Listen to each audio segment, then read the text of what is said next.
Nire proiektua izan da diseinatu eta fabrikatu erraminta bat. Gansu honetan mandrino bat, barra bat, dala azkenean tornoan zuloen dimentsiok handitu alizateko erraminta bat, o bai, akabera hobetu alizateko.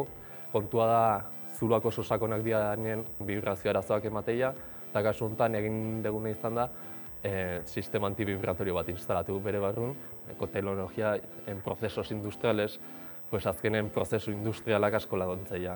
Nire kasun bada mekanizazioko enpresa bat. Horreren material desberdinak ikuste dituzu eta ikustezu bakoitzaren propiedade desberdinak. Ez da berdina inoxidable bat mekanizatzea o altzairu normal bat mekanizatzea. Horrere azkenen materialetan sakontzezu. Prototipok dakan sistema antivibratorioak ere ibili berri izan nahi zola materiala kontsultatzen. Mitxelenan hasieran lan ikaste partekatua egiten hasi nintzen, horrekin urte bete hori nintzen, eta gero orain proiektua beraiekin nindet, kurtso honetan zehar, eta orain behin bukatutakoan eskaini diate beraiekin jarraitza, ingeniero bezala hastea beraiekin lanean, eta datorren urritik aurrera beraien lantaldera inkorporatuko naiz.